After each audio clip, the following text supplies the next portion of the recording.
Good morning everyone, welcome back my channel BPSC with Vinita. तो आज मेरे दिन की शुरुआत हुई है 3:45 पे। तो मैं आज ये सोच रही थी कि मैं आज से 7 डेज का चैलेंज लूँगी, जिसमें कि मैं अर्ली मॉर्निंग मतलब 3 बजे के बाद, यानी कि 3 के बीच जग जाऊँगी और कंटिन्यू रहूँगी, इसको करूँगी ताकि मेरी जो मॉर्निंग में जगने की हैबिट है वो बन जाए और मेरा जो स्टडी आवर है वो भी इंक्रीज़ हो जाए। तो पिछले चैलेंज को मैं कंप्लीट नहीं कर पाई थी। 15 दिन का था मेरा चैलेंज, तो उसको मैं 8 डेज तक ही कंप्लीट कर पाई थी। नहीं कर पाई थी।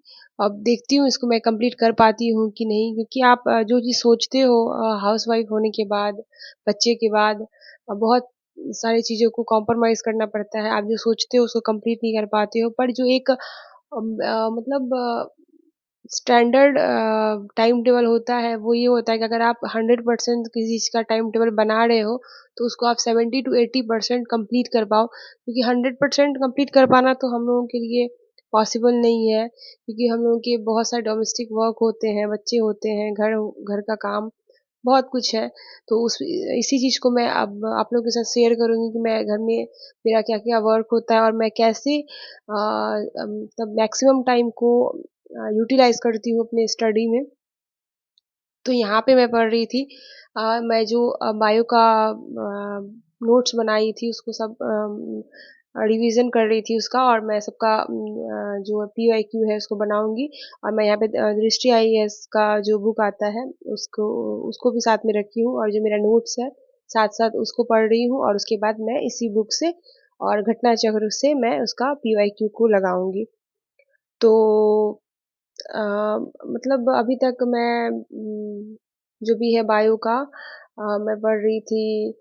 न्यूट्रिशन का चैप्टर जो था मेरा पूरा कंप्लीट हो गया है अभी, और मैं अब नेक्स्ट जो चैप्टर है उसको करूँगी।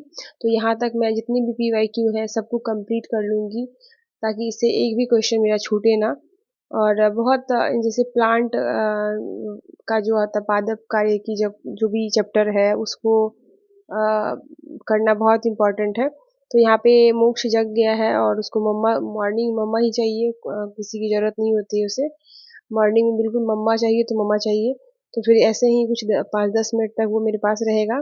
उसके बाद फिर वो अपना जो भी है फ्रेश होने के बाद अपने काम में लग जाएगा, खेल कूद में। फिर यहाँ पे मैं बेड अरेंज कर लूँगी, क्योंकि सबसे पहले बेड अरेंज करना अच्छी आदत मानी जाती है। तो यहाँ पे बाबू गेम खेल रहा है थोड़ा, क्योंकि मम्मा मम्मा कर रहा, तो मैं सोची कि थोड़ा सा इसका चेंज कर देती हूँ। तो मेरा बेड भी अरेंज हो चुका था, और ये अपना जो इसका ब्रेकफास्ट था उसको भी कंप्लीट कर चुका था।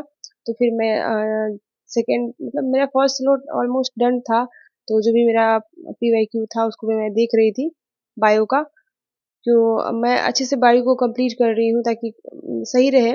बायो से अच्छा खासा क्वेश्चन पूछता है। तो फिर मैं यहाँ पे नहा के पूजा करने आ गई थी। तो पूजा करना मेरा डेली रूटीन में शामिल है।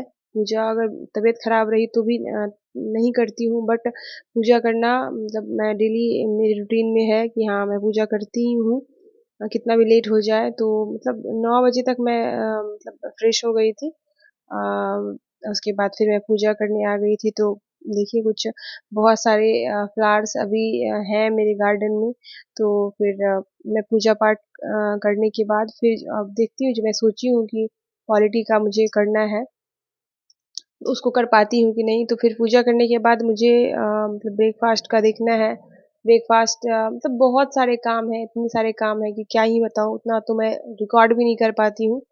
बस कुछ कुछ जो इम्पोर्टेंट लगता है उसको मैं क्लिप मतलब रिकॉर्ड करती हूँ, और आप लोगों के साथ शेयर करती हूँ अपने बीपीएससी की जर्नी को, कि मैं मतलब मैं हार नहीं मानती हूँ, क्योंकि मुझे ऐसा लगता है, मैं इस चीज़ पे बिलीव करती हूँ कि समस्याएं आपकी लाइफ में जितनी भी बड़ी क्यों ना हो, पर अगर आपने ठान लिया है किसी चीज़ को अचीव करना, तो वो बिल्कुल इम्पॉसिबल नहीं है, सब कुछ पॉसिबल है।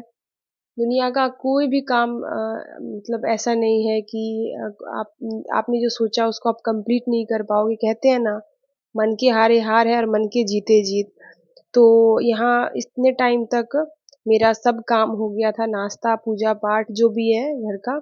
उसके बाद फिर मैं पॉलिटी का जो मेरा है, मतलब अभी तो मैं राष्ट्रपति आज कर रही थी। राष्ट्रपति का जो भी कार्यशक्ति वगैरह का जो होता है, पावर्स आर्टिकल जितने भी इम्पोर्टेंट है सबको मैं मतलब बना रही थी।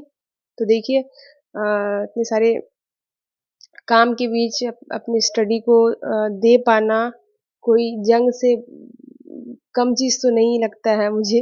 और ये वही सब लोग समझ सकते हैं इस चीज़ को अपना रिलेट कर पाएंगे अपने जर्नी को, जो इस चीज़ से सफ़र कर रहे होंगे।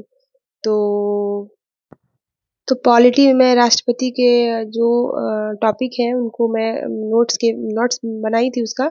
तो उसमें जो भी पावर्स है, उनकी जो शक्तियाँ हैं, क्षमादान की जो शक्तियाँ हैं, जो भी कुछ है, और केंद्र और राज्य के बीच का जो मतलब राष्ट्रपति है तो राज्य में राज्यपाल है, उनका जो भी रिलेशन है उसके बारे में। तो ब्लॉग अच्छा लगे हो तो लाइक करिए, शेयर करिए, और मिलते हैं अगले ब्लॉग में। तब तक के लिए बाय।